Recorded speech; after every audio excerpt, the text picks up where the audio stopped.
오늘 우리에게 주시는 하나님의 말씀 창세기 15장 1절부터 7절까지의 말씀입니다.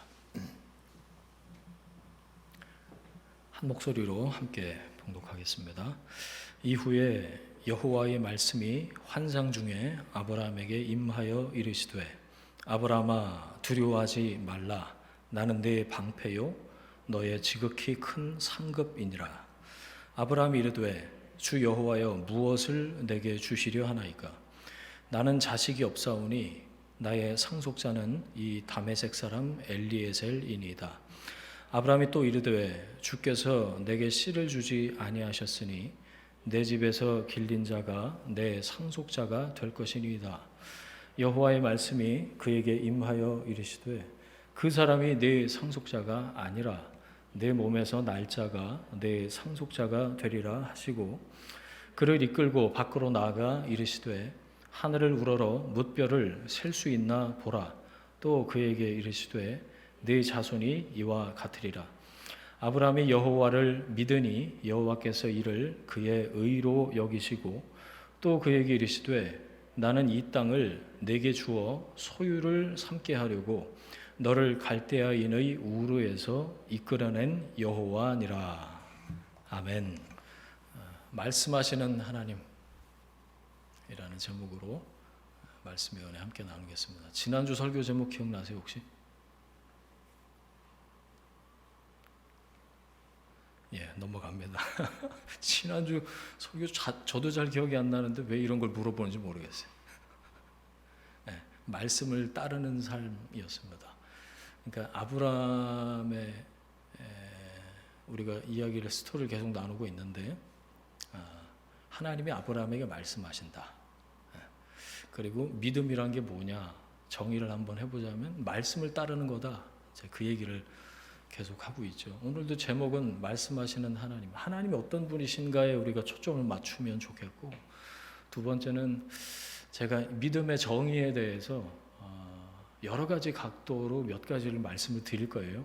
뭐 첫 번째, 두 번째 이렇게 말씀드리지는 않고 이 말씀을 풀어가는 중에 믿음이 무엇인가에 대해서 말씀을 나눌 겁니다. 그걸 귀 기울여 들으셨으면 좋겠다 생각해요. 환상 중에 하나님이 아브라함에게 말씀하세요.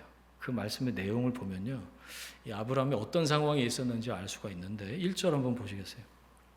이후에 여호와의 말씀이 환상 중에 아브라함에게 임하여 이르시되 아브라함아 두려워하지 말라.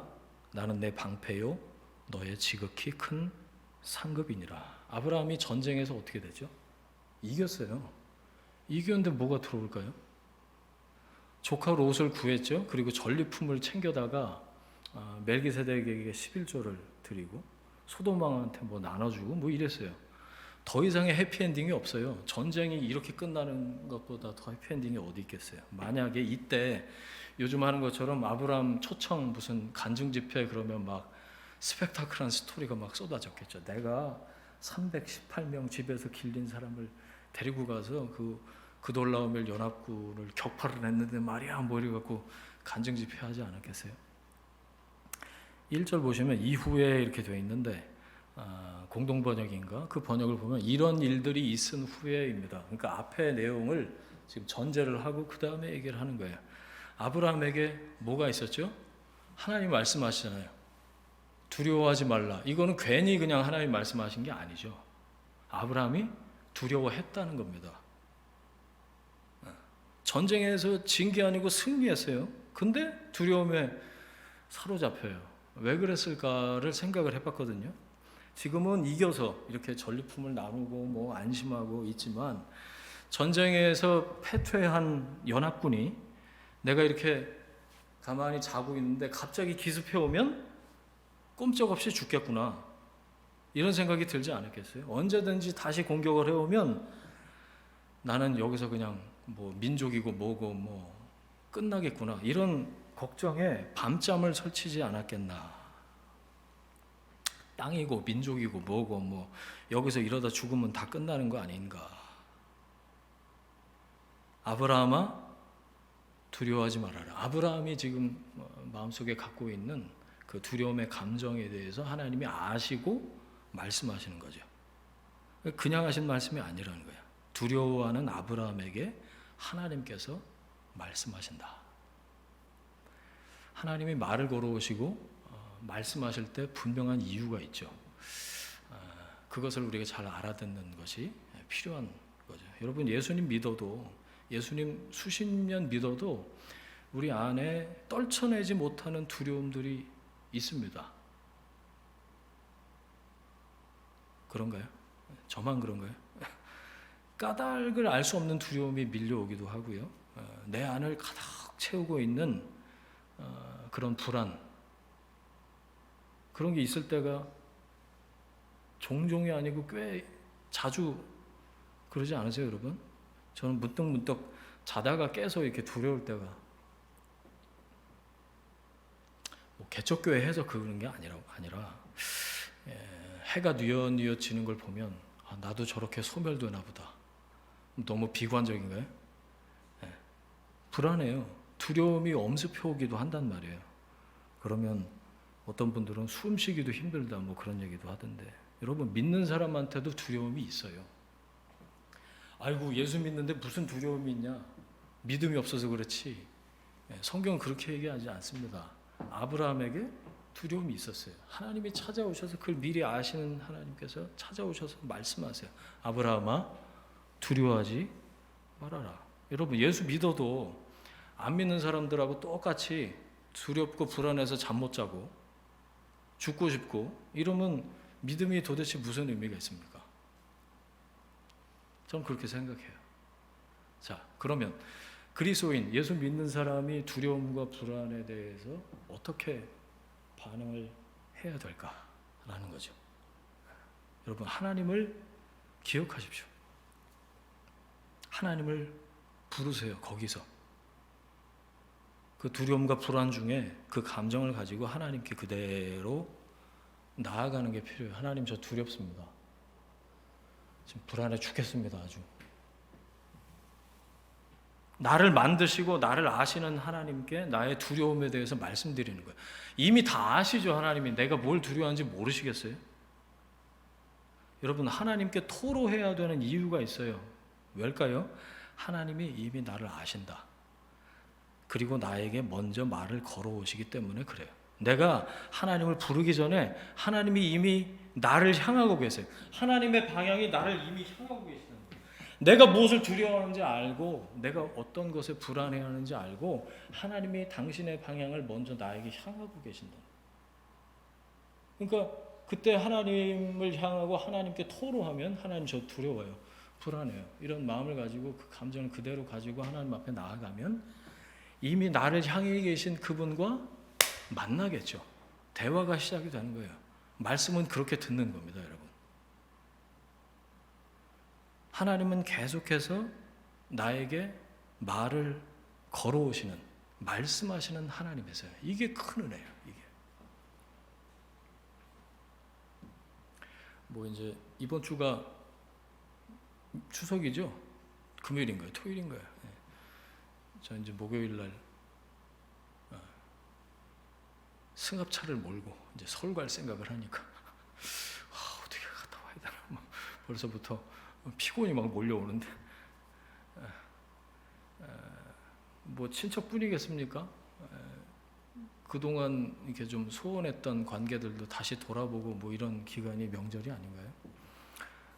사람들이 친하게 지내고 또 내 마음을 알아주는 것 같다가도 결국에는 나 혼자구나, 이런 생각을 이 명절을 지나면서 종종 그런 생각을 하는 것 같아요. 외롭다. 아이고, 사모가 있는데 뭐 그런 얘기가 아니라 우리 안에 있는 근원적인 것에 대해서 지금 말씀을 드리는 거예요. 여러분, 하나님만이 채우실 수 있는 부분이 영적인 우리에게 분명히 있는 거죠. 그렇게 생각하시죠, 여러분? 하나님 말씀하시는데요, 뭐라고 하시냐면 두려워하지 말라, 명령을 하고 계세요. 여기 보니까 왜 명령을 하실까요? 하나님이 두려움의 이유를 알고 계셨어요. 야, 아브라함아, 네가 무엇 때문에 두려워하는지 내가 알고 있다.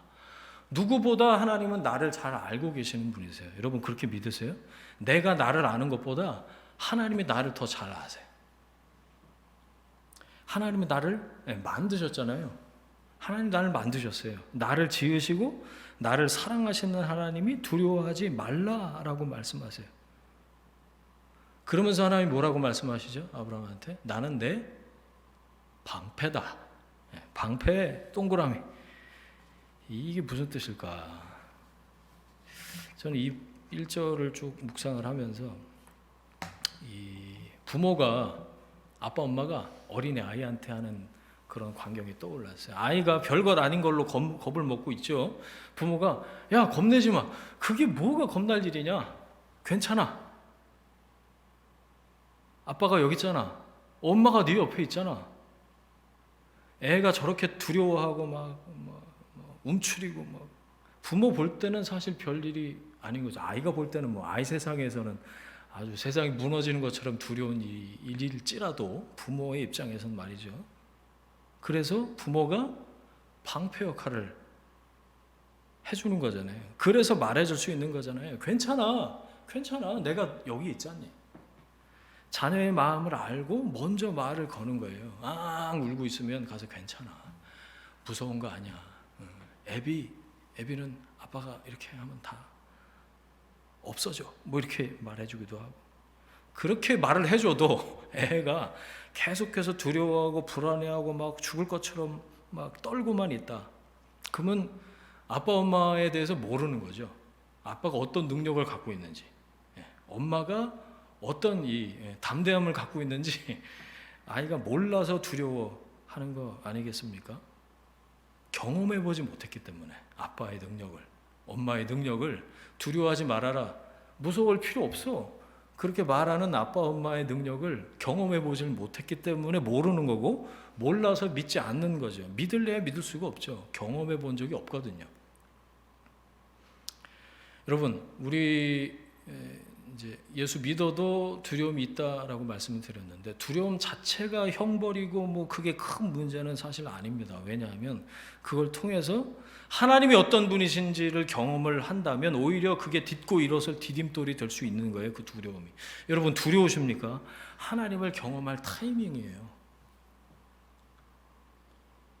저도 겪어보고 지나보고 그러니까 이렇게 얘기할 수 있는 것 같아요. 지금도 뭐 하루에도 몇 번씩 그런 생각이 들기도 합니다만, 그때마다 하나님을 경험할 타이밍이지. 우리는 대책도 없고 능력도 없습니다. 그래서 두려운 거죠. 두려워할 수밖에 없어요. 그런데 하지만 하나님은 대책이 있으셔요. 하나님은 능력이 있으십니다. 전능하신 하나님이 내 아버지시다. 아버지가 두려워하지 말라라고 하셨다면 두려워하지 않는 게 믿음이죠. 아버지의 말씀을 믿고 아버지를 믿는 겁니다. 여러분, 하나님은 나보다 나를 더 잘 아세요. 그걸 인정하셔요, 여러분. 나한테 뭐가 필요한지, 내가 뭐 때문에 두려워하는지 하나도 빠짐없이 모두 다 우리를 꿰뚫어 보고 알고 계신 분이 하나님이십니다. 그래서 두려워하는 나에게 찾아오셔서 말씀하시는 거예요. 사랑하는 아들아, 내가 너의 방패다.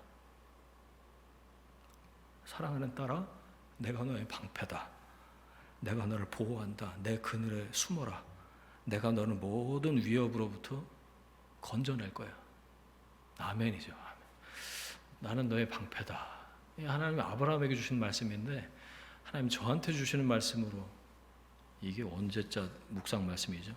그날 아침에 이 말씀을 이렇게 붙잡고 있었어요. 나의 방패 되시는 하나님 감사합니다. 여러분, 하나님의 방패시면 되는 거 아니에요? 그 방패를 누가 뚫겠어요?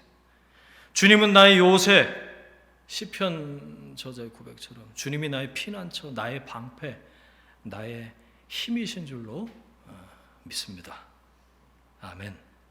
나는 너의 방패다. 그리고 또 뭐라고 하시죠? 거기 보니까 나는 너의 지극히 큰 상급이다. Inheritance, 기업, 뭐 이렇게 번역이 되는데, 이게 뭐냐면 내가 너에게 갖추는 가장 큰 복이고 선물이다 하는 거예요. 근데 하나님을 대할 때 우리가 뭐 하나 안 주시나, 하나님의 손만 뚫어지게 쳐다보는 걸 네 글자로 기복신앙이라고 그러죠. 들어보셨어요? 대부분 하나님 만나고 경험하는 것보다 하나님 나한테 뭘 주실지에 관심이 많아요. 나한테 필요한 거 그거 왜 안 주시지? 거기까지는 뭐 그럴 수 있어. 근데 그 다음에 내가 잘 보이면 그거 주실래나? 거기까지 나가요. 그거는 올바른 정상적인 관계에 기초하지 않고 잘 보여서 복 받으려고 그러는 기복신앙, 샤머니즘의 뿌리를 둔 하등 종교의 전형입니다. 고등 종교, 하등 종교가 있는데요. 하등 종교, 네가 신을 감동을 시켜서 좋은 걸 받아내야지. 네가 고행을 하고 네가 신을 잘 구슬러서 얻어낼 걸 얻어내봐. 종교 중에서도 하등 종교, 특히 샤머니즘이 이제 그런 역할을 해요. 그런데 이게 하나님 믿는 기독교 신앙 안에, 특히 한국 기독교 이 신앙 안에 뿌리 깊게 자리를 잡고 있는 거죠. 여러분, 하나님 추구하는 사람하고 복을 구하는 사람이 있죠. 많은 경우 복 달라고 구하다가 하나님 놓쳐요. 복 주세요. 그러다가 복 하니까 복에만 집중하다가 하나님을 놓쳐버리는 거죠. 하지만 하나님 추구하는 사람은 복을 갈망하는 그것에서부터 해방됩니다. 하나님을 추구하면 추구할수록. 복 그렇게 중요한 거 아니에요. 그러니까 복이 없어도 된다, 뭐 은혜 안 받아도 산다 그런 얘기가 아니라 더 본질적이고 더 중요한 게 무엇인가에 우선순위를 두는 사람이 받는 은혜에 대해서 말씀을 드리는 거예요. 여러분, 하나님으로 채워지면, 제가 해보니까요, 더 이상 하나님으로 채워지면 더 부러운 것도 없고 두려운 것도 없어요. 성령 충만할 때 그렇더라고요. 진리가 너희를 자유케 한다. 그 말뜻을 이해를 하겠더라니까요. 여러분, 어떤 쪽이 지혜롭습니까? 하나님을 바라보시겠습니까? 아니면 하나님이 주시는 그 무엇에 집중하시겠습니까? 내가 너의 지극히 큰 상급이다. 내가 상급을 가져왔다. 이렇게 말씀하지 않으시고 내가 너에게 큰 상급이다 라고 하나님 말씀하시는 거예요. 여러분, 하나님이 상급이십니다. 하나님이 나와 함께 하신다는 것보다 더 큰 은혜가 있나요? 없어요. 하나님이 주시는 그 무엇이 아니라 신약의 표현으로 임마누엘 하나님, 나와 함께 하시는 그 하나님이 가장 큰 복인 줄 믿습니다. 저기 가면 복 받네, 뭐 저기 가면 예언해 주네, 저기가 은혜롭네, 여기엔 뭐가 있네. 복 중에 복이신 하나님을 멀리하면서 왜 비본질적인 것에만 집중하는지 잘 모르겠어요. 그러니까 이런 말 하는 거예요. 2절에 주 여호와여 무엇을 주시려 하나이까. 하나님 만나서 하나님 말씀하시는데 기껏 하는 말은 하나님 무엇을 주시려 하십니까? 하나님 믿고 10년 따라왔는데 지금 75세 부름받아서 85세가 됐어요. 뭐라 그래요? 주시려거든 자식을 하나 주세요. 씨를 주세요. 안 주시면 내 대한 엘리에셀이 있습니다. 다메섹으로부터 데려온 엘리에셀 종이 있는데 내 카드를 쓸랍니다. 아브라함이 그렇게 얘기를 하는 거죠. 여러분, 이게 믿음의 조상의 모습이에요. 정확하게는 믿음의 조상이 되어가는 중에 있는 한 사람의 신앙 수준, 그 사람에게 하나님 말씀하시는 거예요. 내가 너의 큰 상급이다. 근데 이 말씀은 듣는 둥 마는 둥, 귀뚱으로 듣고 지 할 말만 지금 하고 있어요. 계속해서 아브라함을 내가 너무 얕보고 낮춰보고 깔보나. 근데 본문을 들여다보면 볼수록 그럴만해. 아브라함이 아직까지는 그래. 22장 가서 이제 확 역전이 되지만, 하나님 이번에는 뭐 갖고 오셨어요? 10년 만에 오시면서 이번에는 그 자식 갖고 오셨어요?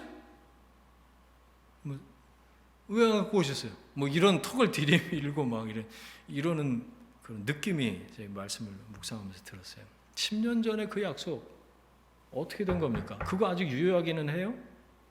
네? 기다릴 만큼 기다렸는데 이게 뭡니까? 전쟁에서 이기면 뭐예요? 곧 죽게 생겼는데 두려워서. 자식도 없잖아요. 10년 만에 와놓고 뭐 내가 너의 상급이다, 그딴 말 하지 마시고 아들이나 하나 주십시오. 이게 잘 보세요, 여러분. 여호와 이름을 부르고 가는 곳마다 제단을 쌓았던 사람이 하는 말이에요. 제단을 쌓는 게 뭐예요? 재물이 필요해요. 뭐 짐승 잡아다 드렸겠죠. 자기 자신을 제물로 드리지는 않았던 것 같아요. 예배하면서 글쎄 우리 지금 하는 것처럼 찬양을 하고 엎드려서 경배하고 하나님의 기억을 했겠죠. 하지만 말씀하시는 하나님의 그 말씀의 뜻, 나는 내 방패고 너의 상급이다, 두려워하지 말아라, 이렇게 말씀하시는 뜻을 귀 기울여 들었다면 무엇을 주시려 하나이까 이런 말은 하지 않았을 텐데, 그러니까 굉장히 제단을 쌓아도 형식적으로 쌓고 여호와 이름을 불러도 하나님 뭐 이러고 말았을 가능성이 높지 않나, 그런 생각을 하는 거예요. 하나님의 손만, 예를 들어 하나님의 손만 뚫어지게 쳐다보고 있는 거예요. 10년 내내. 그러니까 하나님이 찾아오시니까 일성이 첫 마디가 무엇을 주시려 오셨습니까? 이렇게 말하고 있는 거죠. 하나님 손만. 아빠 오늘 치킨 사왔어? 아빠 미워. 뭐 이러고 가는 거. 그래, 닭이 너의 아버지다. 아빠 입장에선 그럴지도 모르겠어. 하나님의 손만 뚫어지게 쳐다보고 살면요, 10년 아니라 100년이 지나도 예배드리고 하나님 불러도 믿음의 성숙은 멀고 먼 이야기인 거예요. 아니, 늘 이거보다 오히려 퇴보할 게 분명합니다. 여러분, 하나님 손 보면요, 믿음이 퇴보해요. 그런데 한 가지 다행스러운 그런 이야기는 뭐냐면 아직 15장이라는 거예요. 우리에게도 아직 15장 앞으로 좀 남았어요.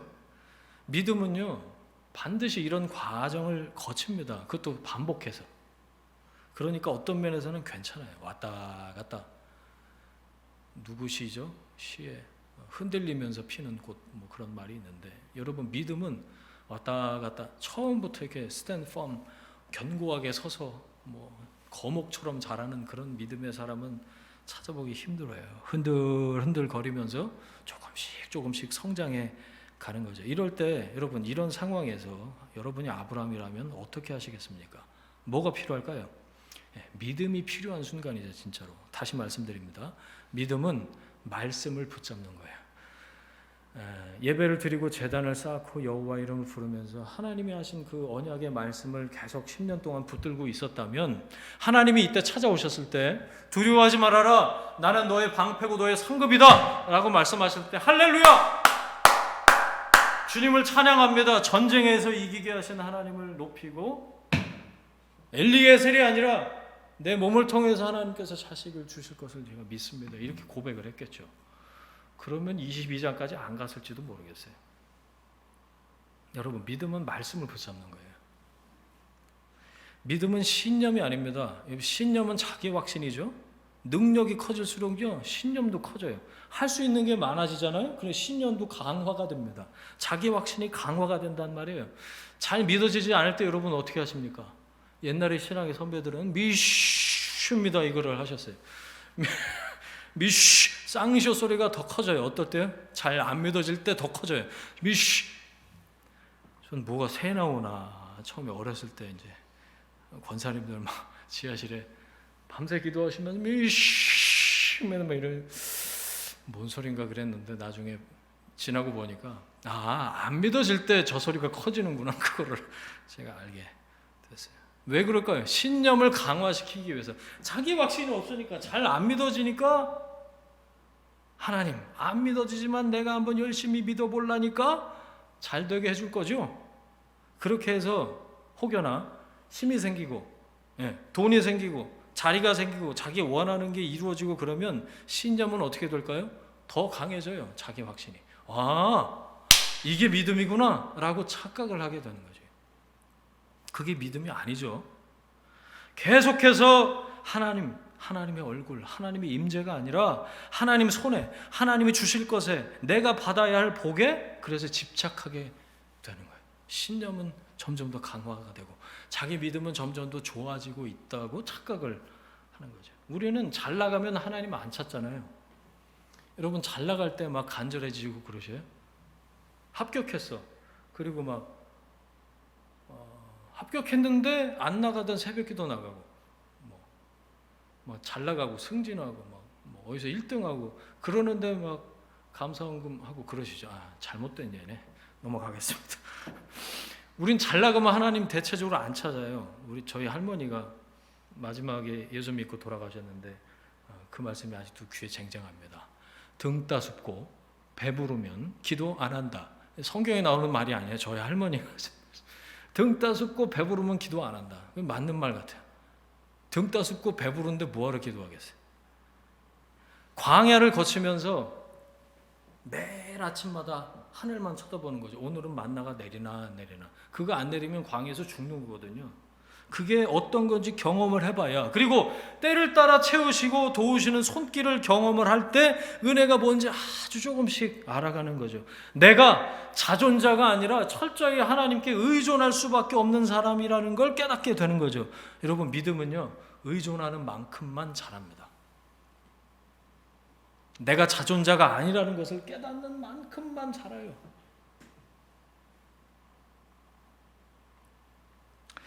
여러분, 우리를 둘러싼 환경이나 감정이 우리가 원하는 방향으로 바뀌는 거 보셨어요?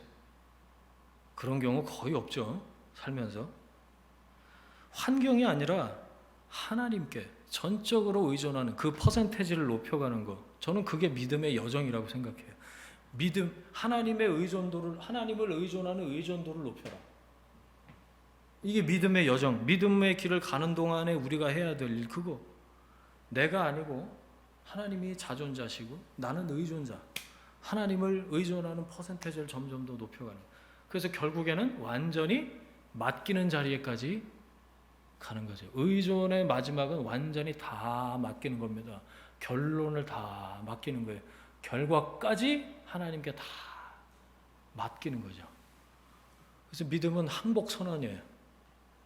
하나님, 제가 두 손 두 발 다 듭니다. 하나님이 주인이십니다. 하나님의 처분에, 하나님의 역사에, 하나님의 인도하심에 제가 다 맡길 수밖에 없습니다 라고 고백을 하게 되는 거죠. 그 자리까지 끌고 가시기 위해서 각 사람에게 광야가 필요한지도 모르겠어요. 아브라함이 어땠나를 좀 살펴봤거든요, 여러분. 아브라함은 두려워하는 걸 싫어했던 것 같아요. 그래서 사실 여러 장의 카드를 준비했더라고요. 제가 보니까 3장을 준비했는데 자기 패를 여차할 때 써서 쓸 패를 3장을 카드를 준비를 했더라고요. 갈대아 우르에서 나올 때 누굴 데려 나왔죠?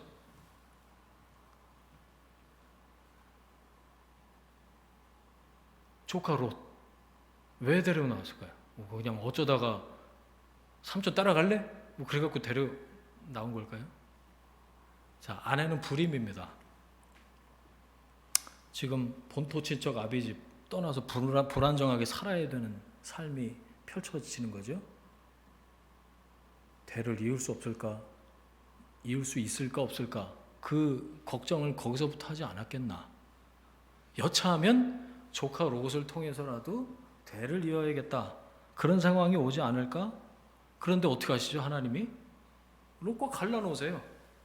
목자들이 서로 다투게 해갖고 갈라놓으세요. 하나님이. 첫 번째 카드를 하나님이 갈라놓으신 거예요. 너 그거 못 쓴다.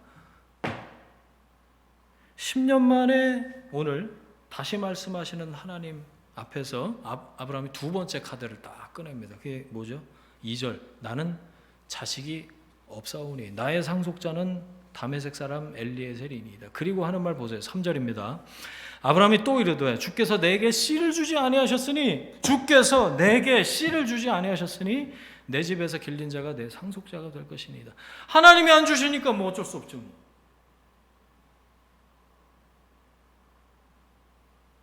이렇게 할 수밖에요. 지금 상속의 책임을 누구한테 돌리고 있죠? 하나님께 돌리고 있는 거예요. 주께서 내게 씨를 안 줬잖아요. 하나님께 책임은 전가하고 있어요. 하나님이 말씀하십니다. 그 사람이 네 상속자가 아니다. 그리고 그 뒤에 보면 언약 체결하는 의식이 하나님이 직접 행하시죠. 그리고 나서 아브라함이 그대로 쭉 하나님이 말씀하셨으니까 아멘.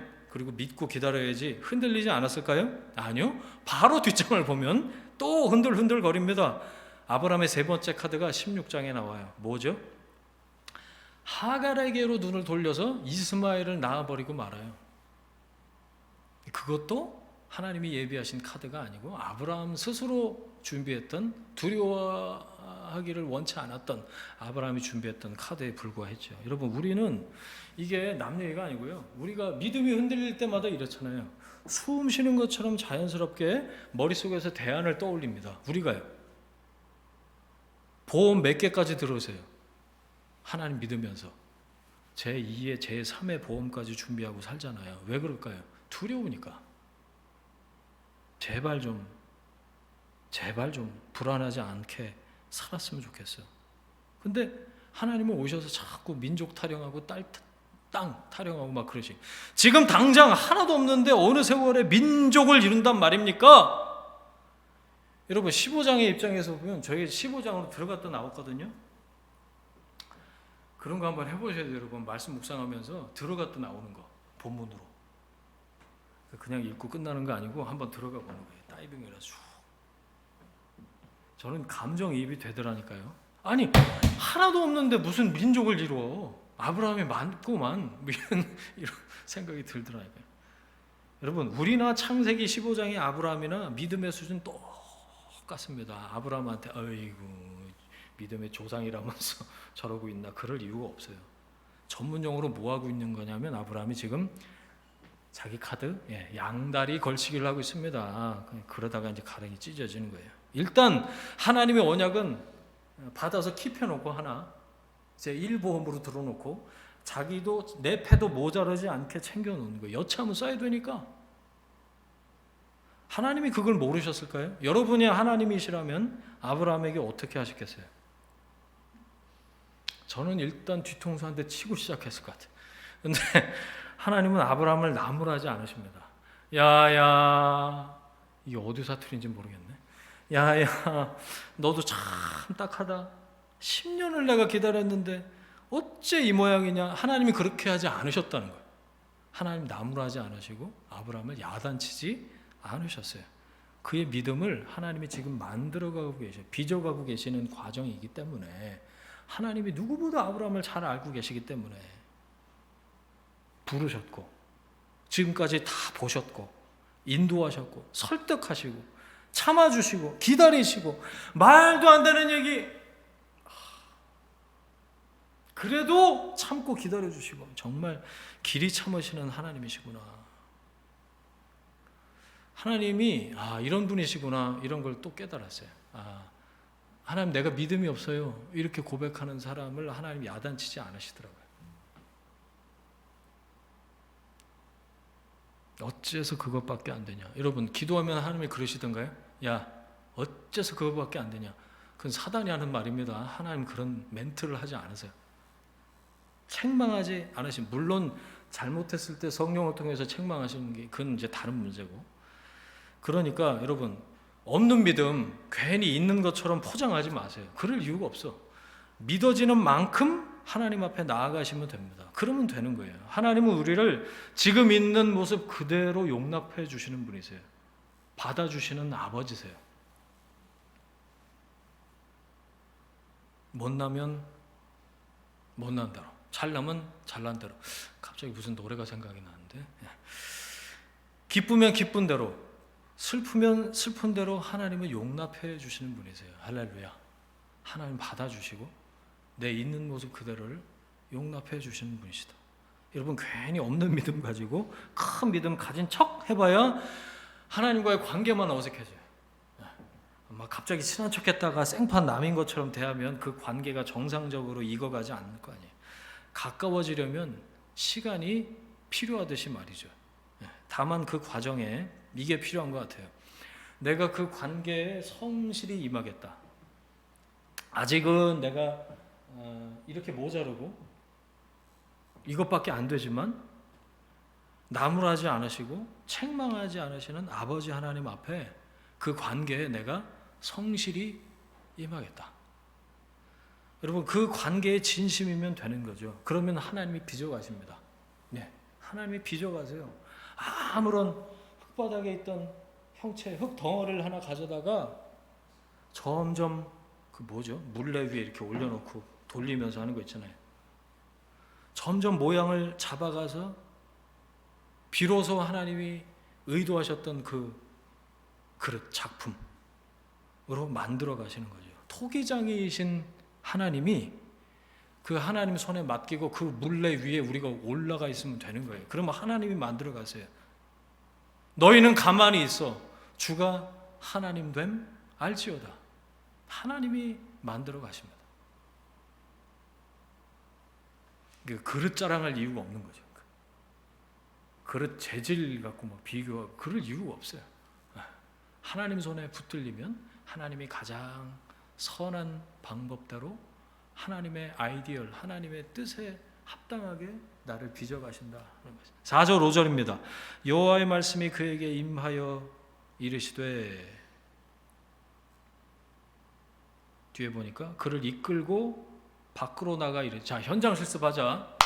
하나님이 그렇게 말씀하시는 거예요. 별 보자. 지금 뭐 이 동네도 별도 잘 안 보이던데 어디 천문대요? 거기 가면 좀 보일래나? 저는 이게 4절 5절 말씀 보면서 그런 생각했어요. 하나님의 말씀은 모호하거나 아리송하지 않다.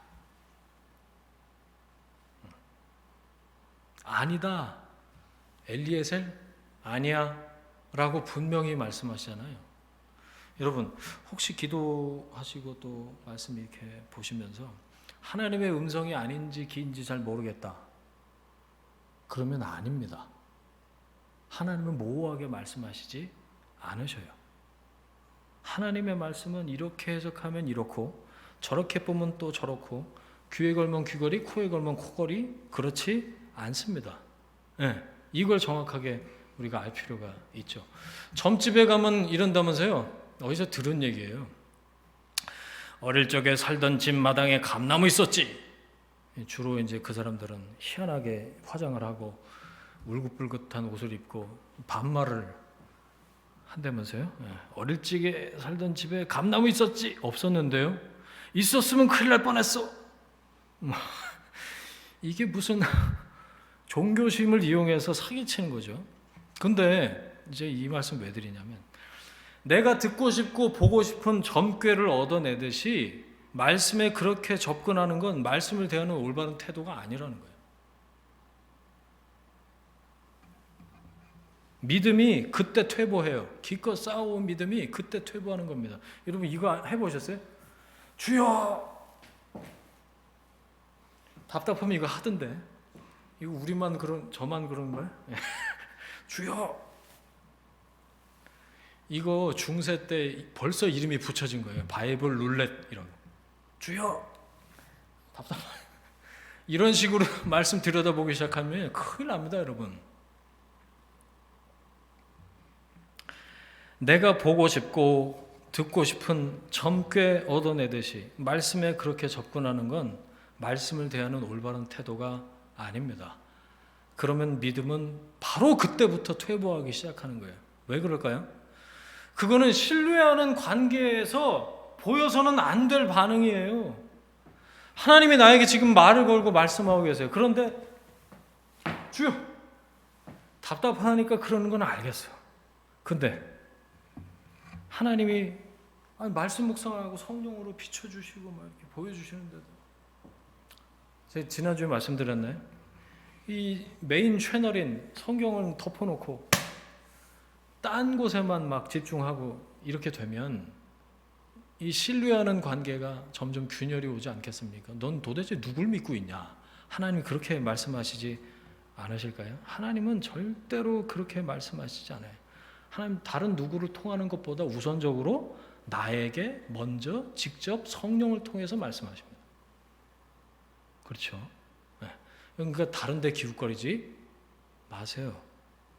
내 안에 계신 성령님과 친밀하게 사귀면요, 하나님의 뜻을 깨닫지 못할 리가 없습니다. 평소에 친하지 않아서 문제지. 왜 안 들릴까요? 한마디로 제가 말씀드릴 수 있어요. 안 친해서 그래요. 안 친해서. 안 친하니까 좀 더 친한 사람한테 가서 뭐 이렇게 들어보려고 그러는데, 그러면은 이 신뢰하는 관계가 점점 균열이 와요. 넌 누구한테 가서 물어봐요? 내가 여기 있는데. 하나님 그러신다니까요.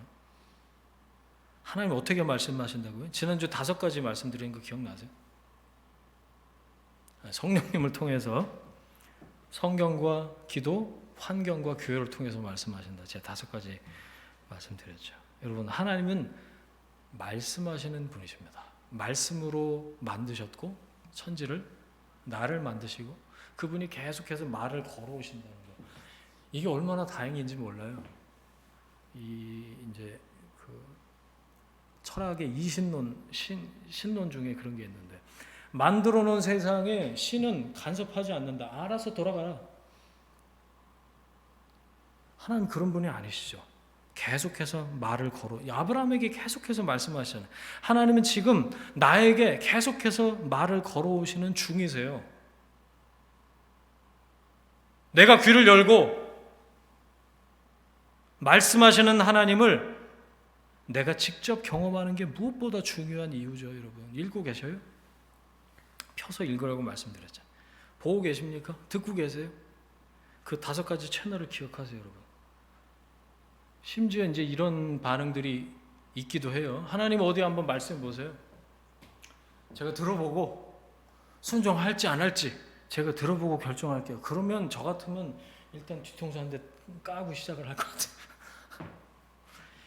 인격적이신 성령님께서 그렇게 접근하는, 그렇게 관계 안에 진지하지 못하게, 하나님 말씀해 보세요. 제가 들어보고 한번 순종할지 말지 결정해 볼게요. 그런 사람에게 말씀하실 리가 없습니다. 하나님의 말씀이 그렇게 취급되는 걸 하나님은 허용하지 않으세요. 열쇠는 어디 있을까요? 나의 태도에 있어요.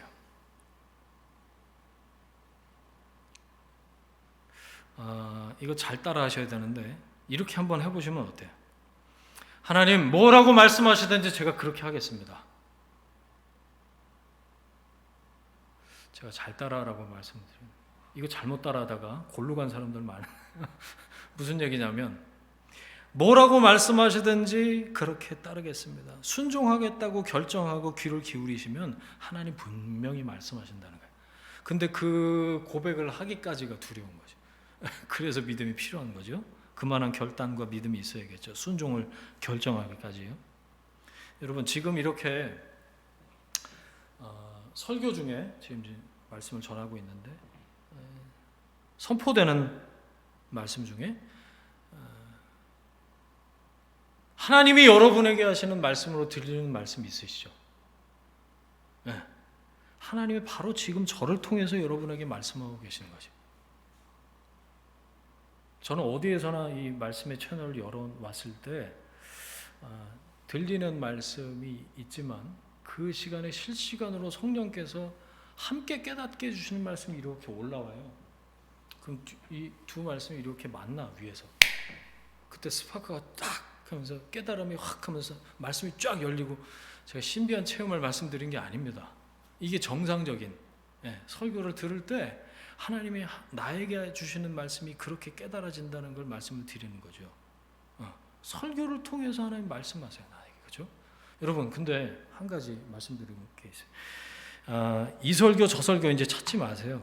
내 귀에 듣기 좋은 말씀만 이렇게 골라서 듣는 걸 뭐라 그럴까요? 편식이라고 그럽니다.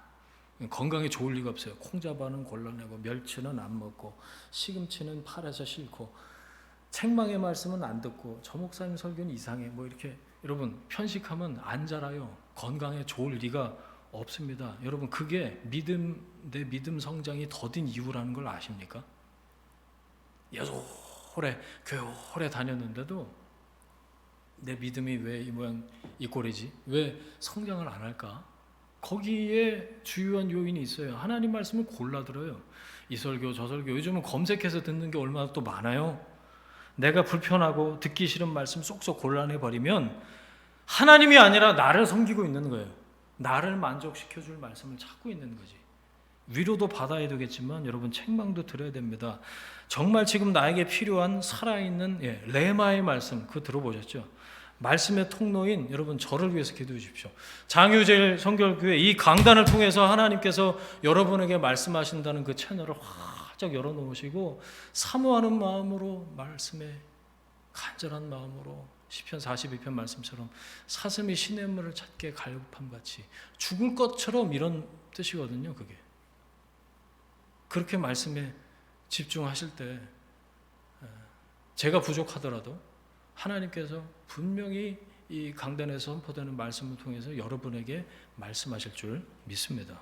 믿음은 그래서 그 말씀 듣고 따를 때 성장을 하는 거죠. 성령님을 통해서 성경, 기도, 찬양 중에 오늘 우리 교회 시작해서 첫 건반 연주자가 함께 예배를 드렸는데 너무 감동이 있었는데 하나님이 기쁘게 받으셨을 거라 믿고, 찬양 중에 하나님 말씀하시죠. 그거 경험해 보셨죠? 찬양이 시편에 보니까 하나님이 앉으시는 보좌예요. 그러니까 우리가 그냥 좋아서 부르는 노래가 아니고요. 우리가 드리는 찬양이 하나님이 왕으로 좌정하시는 보좌, 하나님이 앉으실 자리를 만들어 드리는 겁니다. 왕으로 오셔서 뭐 하실까요? 하나님 통치하시기 시작하시죠. 찬양 중에 오셔서 우리를 다스리십니다. 그러면서 나에게 말을 걸어오시고 말씀하세요.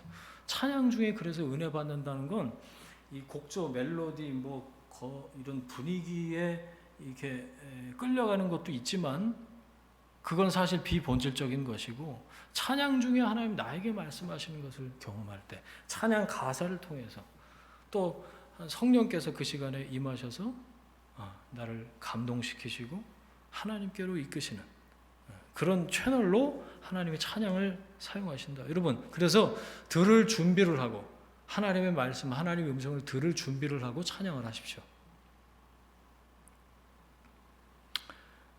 지금 이제 찬송가 몇 장 이래서 우리 교회 예배에서는 아직 그렇게 예배드리지는 않습니다만 마찬가지예요. 들을 준비를 하고 찬양을 해야 됩니다. 기도하면서 우리가 하나님의 음성을 듣습니다. 기도 자체가 하나님과의 대화잖아요.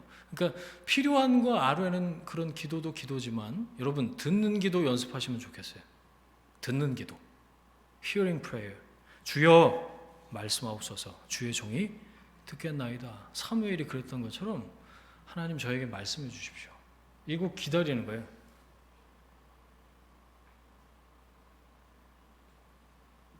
듣고 따르겠습니다. 분명히 말씀하십니다. 기도 중에 하나님이 말씀하시는 거죠. 자, 하나 더. 환경을 통해서 말씀하신다.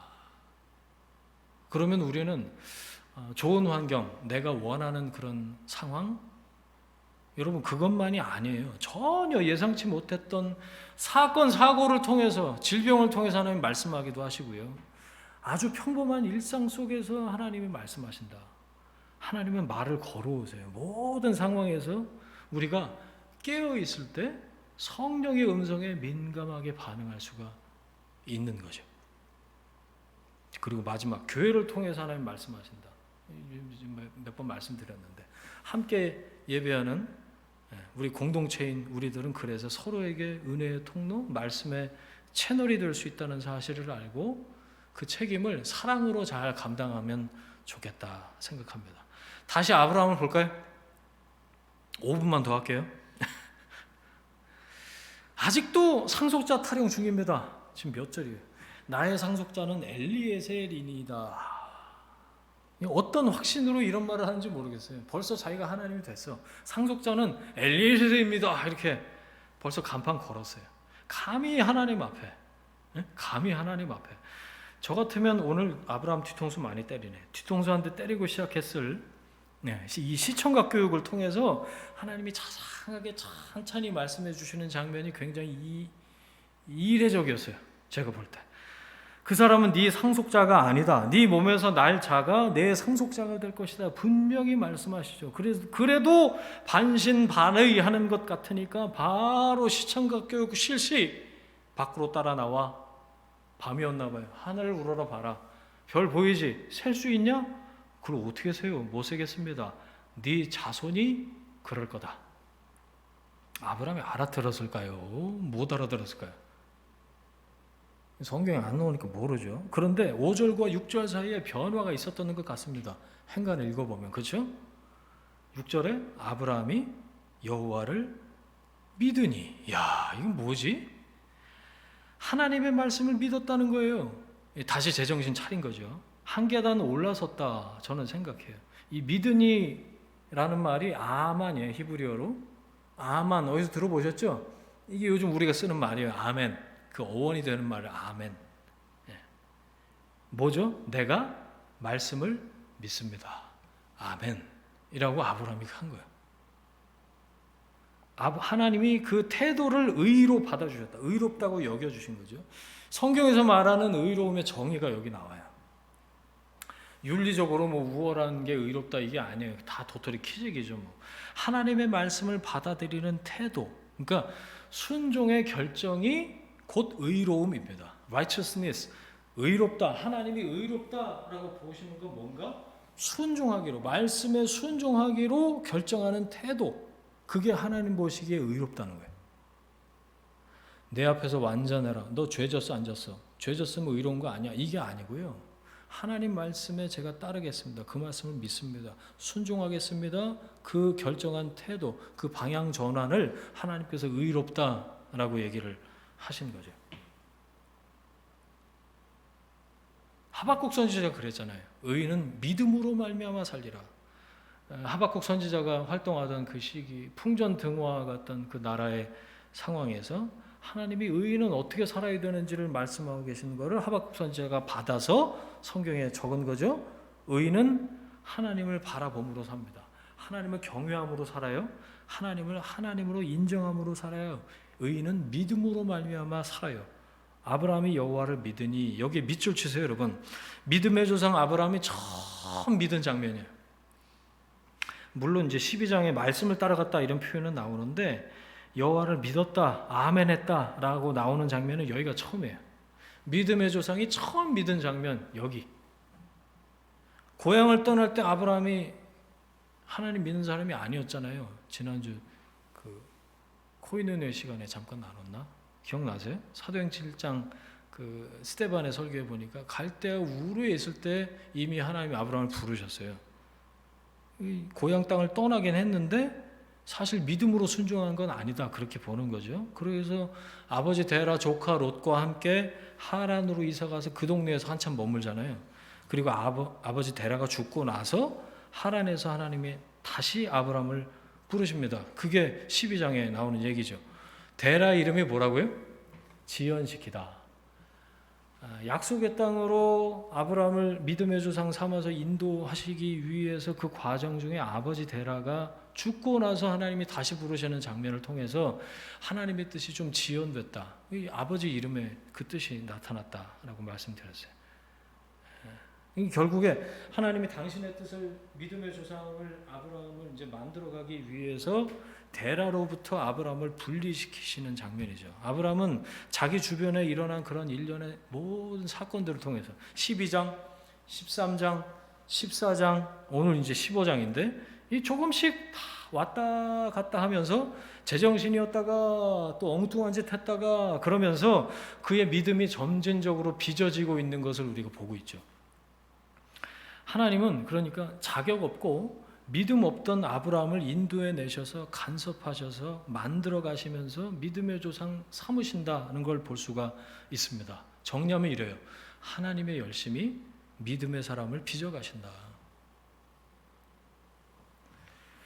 저는 오늘 본문 보면서 말대꾸하네? 그러면서 좀 놀랐거든요. 여러분 어떠셨어요? 그 전까지는 뭐 그냥 말씀하시면 듣고 그랬는데 요구를 해요. 내 상속자는 엘리에셀이나 막 이러고 많이 달라졌어요. 그러더니 몇 마디 주고받더니 여호와를 믿었다. 이 믿음이 어디서 왔냐는 거예요. 오늘 이 얘기를 하고 싶었어요. 여러분 하나님에 대한 믿음, 여호와를 믿으니 이게 어디서부터 왔냐는 거죠. 여러분 믿음을 스스로 만들어내십니까? 이 죄인인 인간 안에서 믿음은 스스로 만들어지지 않습니다. 믿음 공장이 아니에요. 이게 불신 공장이지. 자고 일어나면 막 믿음이 새록새록 솟아나요? 어제와 다르게 오늘은 좀 믿어볼까 이런 마음이 생깁니까? 6절을 제가 의역해 볼게요. 아브라함이 여호와를 믿도록 만드셨고 그가 믿기로 한 그 태도를 하나님은 의롭다고 인정해 주셨다. 여러분 믿음의 주체는 하나님이셔요. 믿음은 하나님에게서 온 겁니다. 여태 하나님 모르고 살았던 아브라함을 이방신을 섬기는 그 땅에서 불러내신 분 하나님이시죠. 하나님이 아브라함에게 여러 번 나타나시고 여러 사건을 통해서 역사하시고 그의 생애를 인도하셔서 마침내 하나님이 어떤 분이신지 아브라함이 조금 알게 된 거예요. 하나님의 끈질긴 그 설득의 결정체가 바로 믿음이라는 거예요. 여러분, 믿음은 스스로 결단하고 의지를 발휘하면 생겨나는 게 아닙니다. 믿습니다. 100만 번 해보세요. 믿음이 생기나? 자기 확신만 늘어나지. 나 오늘부터 믿을 거야. 시작. 그건 신념이라고요. 하나님이 나를 설득하셔서 내 안에서 자라나게 하시는 것, 나를 향한 하나님의 일하심의 결정체가 믿음이라는 거죠. 하나님의 열심이 마침내 아브라함을 믿음의 자리, 의롭다고 여김을 받는 자리에 이르게 하신 거죠. 여러분, 구원은 전적으로 하나님이 나를 위해서 일하신 결과잖아요. 그래서 믿음은 항복 선언이에요. 아까 말씀드렸죠. 두 손 들어. 구원을 얻기 위해서 제가 한 것이 아무것도 없습니다. 앞으로도 그럴 것입니다. 하나님이 주인이십니다. 백기 들고 투항하는 거예요. 7절 마지막입니다. 또 그에게 이르시되 여호와니라. 하나님이 어떤 분이신지 다시 아브라함에게 말씀하시죠. 모르지 않는 얘기를 다시 한번 하세요. 믿음이 너로부터가 아니고 나로부터 시작됐다. 그 얘기를 지금 해주고 싶으신 거예요. 여러분, 믿음은 나에게 말을 걸어오시는 하나님을 나의 주인으로 인정할 때 세틀 다운, 세팅이 되기 시작하는 거예요. 우리가 왜 의심에 휩싸일까요? 자, 처음으로 갑니다. 예수 오래 믿어도 두려움과 불안 해결하지 못하는 이유가 뭘까요? 두 주인을 섬겨서 그래요. 주인이 둘이에요. 우리 마음 안에. 하나님과 세상, 하나님과 돈, 하나님과 자리, 하나님과 환경, 하나님과 미래, 하나님과 안정감, 하나님과 그 사람, 하나님과 그 자리. 두 주인을 섬겨서 그렇습니다. 여러분, 말씀을 따라 땅을 떠나도 별일 없이 10년 지날 수 있어요. 아브라함 입장에서 볼 때. 별일 없이 10년 지날 수 있어요. 중요한 건 그 10년을 의심하고 두려워하는 시간이 아니라 말씀을 붙잡고 하나님과의 신뢰가 더욱 깊어지는 시간으로 삼을 수 있냐는 거지. 믿음은 하나님과의 친밀감 안에서 성장하고 성숙합니다. 그래서 반드시 시간이 필요하고 과정이 필요하죠. 하나님과 함께한 시간에 비례해요. 믿음의 성숙이. 하나님과의 관계 안에서 하나님의 마음을 알아가는 게 믿음의 여정이죠. 오래 사귄 사람하고 대화하는 거하고 오늘 만나서 Nice to meet you. How do you do? What's your name? 그런 사람하고 깊이 얘기를 못 하잖아요. 영어도 짧고. 근데 오래 만난 사람하고는 눈빛만 봐도 숨 쉬는 것만 들어도 그 사람을 알아차리는 하나님과의 신뢰의 관계가 깊어지면 깊어질수록 비례해서 믿음의 성숙도, 성장이 일어나는 거죠. 말씀을 정리하겠습니다. 두려워 말라. 저는 오늘 이 말씀을 보면서 15장의 말씀이 하나님 저에게 주시는 메시지, 그리고 오늘 이 장유제일 성결교회 이 강단을 통해서 이 예배에 참석한 여러분들에게 주시는 하나님의 메시지라고 생각했어요. 여러분, 하나님 말씀하십니다. 두려워하지 말아라. 내가 너를 보호한다. 내가 너를 다치지 않도록 내가 너의 방패야. 내가 너의 미래다. 내 자녀 앞날에 대한 그 막연한 불안에 대해서 내가 말한다. 눈물을 흘리면서 씨를 뿌려라. 내가 너의 상급이다. 하나님 말씀하십니다. 요한복음 14장 예수님의 고별 설교 그 말씀도 생각이 났어요. 너희는 마음에 근심하지 말라. 하나님을 믿으니 또 나를 믿으라. 내가 간다고 걱정하지 마. 보혜사 성령이 오셔. 성령이 오시면 그가 너를 진리 가운데로 인도하실 거야. 너희가 지금은 세상에서 환난을 당하지만 담대해라. 내가 세상을 이겼다. 하나님 지금 여러분에게 말씀하고 계십니다. 여러분, 믿음의 가장 큰 적은 두려움이에요. 두려움에 우리가 왜 사로잡힐까요?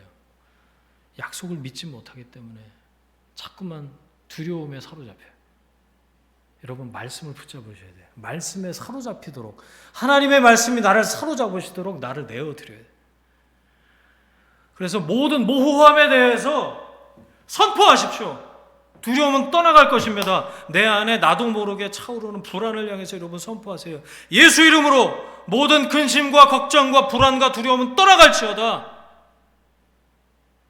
하나님 나의 방패시다. 하나님 나의 상급이시다. 여러분, 이걸 기억하세요. 내 안에 비어있는 공간이 없도록 말씀으로 채우세요. 말씀을 붙잡으세요.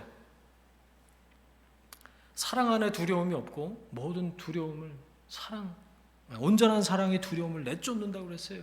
하나님과의 친밀함을 추구하세요. 그 사랑 안에 더 깊이 거하길 연습하세요. 하나님의 사랑으로 채워지기를 기도하시고 성령 충만을 구하시길 바랍니다. 하나님이 나를 채우셔서 다스리기 시작하시면 두려움은 떠나가게 돼요. 여러분, 삶의 모든 자리에서 하나님이 어떤 분이신지를 기억하십시오. 신념이 아니라 하나님의 말씀의 약속, 언약을 붙잡으세요. 말씀하시는 하나님을 여러분 일상에서 경험하시는 믿음의 사람으로 아름답게 빚어지는 여러분 모두가 되시기를 주님의 이름으로 축원합니다. 아멘. 함께 기도하겠습니다.